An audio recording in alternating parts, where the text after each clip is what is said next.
Hi friends, Assalamu alaikum. Bismi കിച്ചലോട്ട് എല്ലാവർക്കും സ്വാഗതം. ഇന്നത്തെ നമ്മുടെ റെസിപ്പി ചിക്കനൊക്കെ വെച്ചിട്ട് പെട്ടെന്ന് തയ്യാറാക്കി എടുക്കാവുന്ന ഒരു പോളയുടെ റെസിപ്പിയാണ്. അപ്പോൾ എങ്ങനെയാണെന്ന് നോക്കാം. അതിനായിട്ട് ഞാൻ 250 ഗ്രാം ചിക്കൻ എടുത്തിട്ടുണ്ട്. നന്നായിട്ട് കഴുകി വൃത്തിയാക്കി വെള്ളമൊക്കെ വാർത്തെടുത്തിട്ടുള്ളതാണ്. ബോൺലെസ് ചിക്കനാണ് എടുത്തിട്ടുള്ളത്. അപ്പോൾ അതിലേക്ക് നമുക്ക് പൊടികൾ ചേർത്ത് കൊടുക്കാം. ഒരു 1/4 ടീസ്പൂൺ മഞ്ഞൾപ്പൊടിയും ഒരു ടീസ്പൂൺ മുളക് പൊടിയും ചേർത്ത് കൊടുക്കാം കേട്ടോ. എരിവ് നമ്മുടെ ടേസ്റ്റിനനുസരിച്ച് ചേർത്ത് കൊടുക്കാവുന്നതാണ്. ഇതിലേക്ക് കുരുമുളകിൻ്റെ പൊടി ഒരു 1/4 ടീസ്പൂണും പെരിഞ്ജീരകത്തിൻ്റെ പൊടി ഒരു 1/4 ടീസ്പൂണും പിന്നെ നമ്മളിതിലേക്ക് 2 പിഞ്ച് ഗരം മസാലയും ചേർത്ത് കൊടുക്കുന്നുണ്ട്. ആവശ്യത്തിനുള്ള ഉപ്പും 1 ടേബിൾ സ്പൂൺ തൈരും നമുക്കിതിലേക്ക് ചേർത്ത് കൊടുക്കണം. പിന്നെ നമ്മളിതിലേക്ക് ചേർത്ത് കൊടുക്കുന്നത് ഇഞ്ചി വെളുത്തുള്ളി പേസ്റ്റാണ്. അതുകൂടെ ചേർത്തിട്ട് ഇതെല്ലാം പാട് കൈകൊണ്ട് നന്നായിട്ടൊന്ന് മിക്സ് ചെയ്തെടുക്കാം.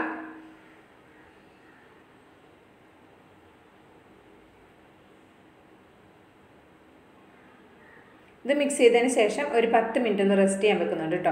അപ്പോൾ ഇതൊന്ന് അരവയ്ക്കൊന്ന് പിടിച്ച് കിട്ടാൻ വേണ്ടിയിട്ടാണ്. ഇപ്പോൾ ഒരു 10 മിനിറ്റൊക്കെ ഞാൻ വെച്ചിട്ടുണ്ടായിരുന്നു. അതിനുശേഷം നമുക്കിതൊന്ന് ഫ്രൈ ചെയ്തെടുക്കാം. അതിനായിട്ട് ഇതേപോലെ ഒരു പാത്രത്തിലേക്ക് വളരെ കുറച്ച് ഓയിൽ മാത്രം എടുത്തിട്ടുള്ളൂ. കുറച്ച് ഓയിൽ ഒഴിച്ചിട്ട് ഇതൊന്ന് ഫ്രൈ ചെയ്തെടുക്കാം. ബോൺലെസ് ചിക്കൻ ആയതുകൊണ്ട് തന്നെ പെട്ടെന്ന് തന്നെ ഇത് കുക്കായി കിട്ടും കേട്ടോ. ഒരുപാട് സമയമൊന്നും വേണ്ട. അതുപോലെ തന്നെ ചിക്കൻ ഫ്രൈ ചെയ്തെടുക്കുന്ന സമയത്ത് ഒരു കാര്യം കൂടി ശ്രദ്ധിക്കണം. നമ്മളിത് ഒരുപാട് ക്രിസ്പി ആയിട്ട് ഫ്രൈ ചെയ്തെടുക്കരുത്. അങ്ങനെയാണെങ്കിൽ നമ്മളിത് കഴിക്കുന്ന സമയത്ത് ചിക്കൻ നല്ലൊരു ബലം വെച്ചും കൊണ്ടായിപ്പോവും. അതുകൊണ്ട് ഇതൊരു മീഡിയം ഫ്ലെയിമിൽ കുറച്ച് വെച്ചിട്ട് നമുക്കിതൊരു 5-6 മിനിറ്റ് ഒന്ന് ഇതേപോലെ ഒന്ന് ഫ്രൈ ചെയ്തെടുത്താൽ മതി. ക്രിസ്പി ആകാതെ നന്നായിട്ട് നോക്കും വേണം കേട്ടോ. അപ്പോൾ അതെ ഇതൊന്ന് വെന്ത് വന്നിട്ടുണ്ട്. അപ്പോൾ നമുക്കിതൊന്ന് ഒരു പാത്രത്തിലേക്ക് കോരി മാറ്റാം. ഈ എണ്ണയിൽ തന്നെയാണ് നമ്മൾ ഉള്ളി വഴറ്റിയെടുക്കുന്നത്. ഒരുപാട് എണ്ണയൊന്നുമില്ല, ഒരു 3 സ്പൂണോളം വരുന്ന എണ്ണയൊക്കെ തന്നെ ഉണ്ടാവുള്ളൂ. ഇതിലേക്ക് ഞാൻ 2 വലിയ സവാള ചെറുതായിട്ടൊന്ന് ചോപ്പ് ചെയ്തെടുത്തതാണ്. അത് നമുക്ക് ഇതിലേക്ക് ഇട്ട് കൊടുക്കാം. പിന്നെ ഒരു ടേബിൾ സ്പൂണോളം വരുന്ന ഉള്ളി ഞാൻ മാറ്റി വെച്ചിട്ടുണ്ട്. അത് നമുക്ക് അവസാനം ആവശ്യമുണ്ട് കേട്ടോ. അതിന് വേണ്ടിയിട്ടാണ്. ഇതിപ്പോൾ ഉള്ളിയൊക്കെ നമുക്കൊന്ന് വഴറ്റിയെടുക്കാം. നന്നായിട്ടൊന്ന് മിക്സ് ചെയ്തതിന് ശേഷം നമുക്കിതിലേക്ക് ആവശ്യത്തിനുള്ള ഉപ്പ് ചേർത്ത് കൊടുക്കാം. ഉപ്പ് ചേർത്തിട്ട് ഒന്ന് വഴറ്റിയെടുക്കാം. ഉപ്പ് നമ്മുടെ ടേസ്റ്റിനനുസരിച്ച് ചേർത്ത് കൊടുക്കാം കേട്ടോ. അപ്പോൾ ചെറുതായിട്ടൊന്ന് വാടി വരുന്ന സമയത്ത് ഇതിലേക്ക് 1 ടീസ്പൂൺ ഇഞ്ചി വെളുത്തുള്ളി പേസ്റ്റ് ചേർത്ത് കൊടുക്കുന്നുണ്ട്. ഒപ്പം തന്നെ 2 പച്ചമുളക് ചെറുതായിട്ട് കട്ട് ചെയ്തത് ചേർത്ത് കൊടുക്കുന്നുണ്ട്. എരിവൊക്കെ നമ്മുടെ ടേസ്റ്റിനനുസരിച്ച് ചേർത്ത് കൊടുക്കാം കേട്ടോ. പച്ചമുളക് വേണ്ടാന്നുണ്ടെങ്കിൽ ഇതിന് വരെ മുളക് പൊടി ചേർത്താലും മതിയാകും. മുളക് പൊടി ചേർക്കുന്ന സമയത്ത് കുറച്ച് കൂടുതൽ ചേർത്താലും മതിയാകും. പിന്നെ ഇതിലേക്ക് പൊടികൾ ചേർക്കാം. ഇതിലേക്ക് ഞാൻ ഒരു 1/4 ടീസ്പൂൺ മഞ്ഞൾപ്പൊടി, അതുപോലെ തന്നെ 1/4 ടീസ്പൂൺ പെരിഞ്ജീരകപ്പൊടി, 1/4 ടീസ്പൂൺ കുരുമുളക് പൊടി, അതുപോലെ തന്നെ 2 പിഞ്ച് ഗരം മസാല, ഒരു 1/2 ടീസ്പൂൺ മുളക് പൊടി ചേർത്ത് കൊടുക്കാം. പിന്നെ ഒരു 1/2 ടീസ്പൂൺ മല്ലിപ്പൊടി കൂടെ ചേർത്ത് കൊടുക്കുന്നുണ്ട്. പിന്നെ ഇതിലേക്ക് ചിക്കൻ മസാലയാണ് ചേർക്കുന്നത്.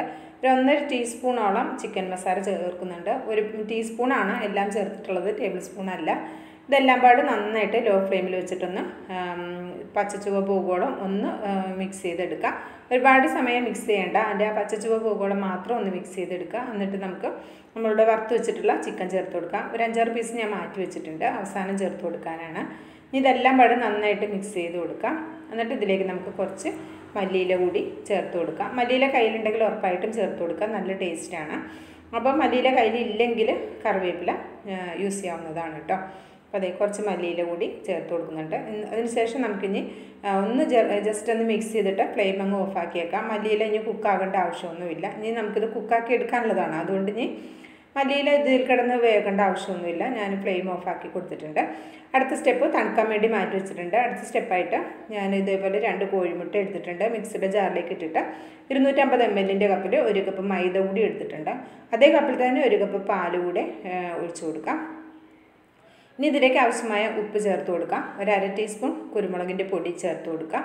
പിന്നെ ഇതിലേക്ക് പെരിഞ്ജീരകത്തിൻ്റെ പൊടി ചേർക്കുന്നുണ്ട്, ഒരു 2 പിഞ്ച്. അതുപോലെ തന്നെ 2 പിഞ്ച് ഗരം മസാല കൂടി ചേർത്ത് കൊടുക്കുന്നുണ്ട് കേട്ടോ.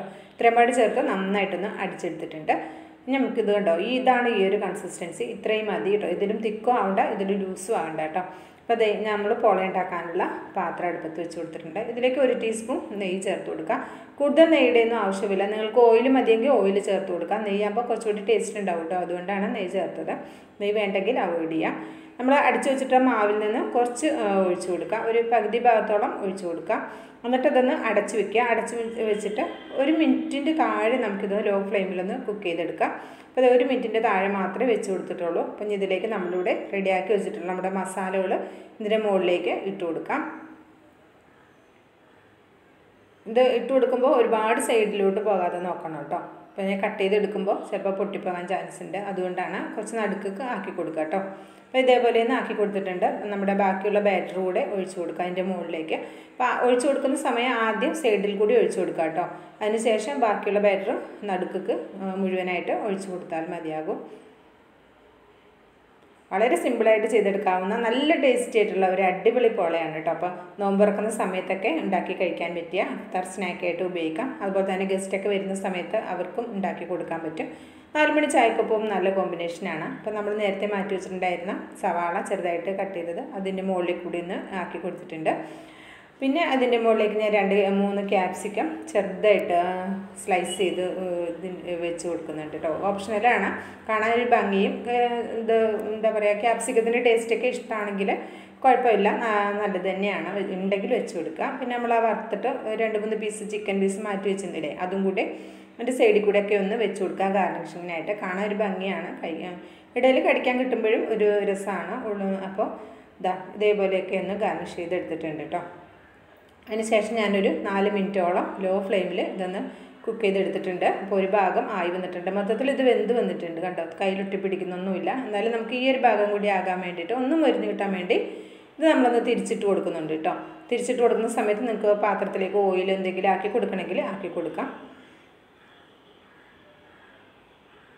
ഇതൊന്ന് തിരിച്ചിട്ടിട്ട് ഒരു മിനിറ്റ് മാത്രം ഒന്നും കൂടി ഒന്ന് ആ ഒരു ഭാഗം ഒന്ന് മൊരിയാൻ വേണ്ടി മാത്രം ഒന്ന് കുക്ക് ചെയ്തെടുത്താൽ മതി. ഒന്ന് ഫ്ലെയിം ഞാൻ ഓഫാക്കിയിട്ടുണ്ട്. അടച്ചു വെച്ചിട്ടൊന്നും ഉണ്ടായിരുന്നില്ല കേട്ടോ. തിരിച്ച് വയ്ക്കുമ്പോൾ അപ്പോൾ അതേ ഒന്ന് മറിച്ച് എടുത്തിട്ടുണ്ട് കണ്ടോ.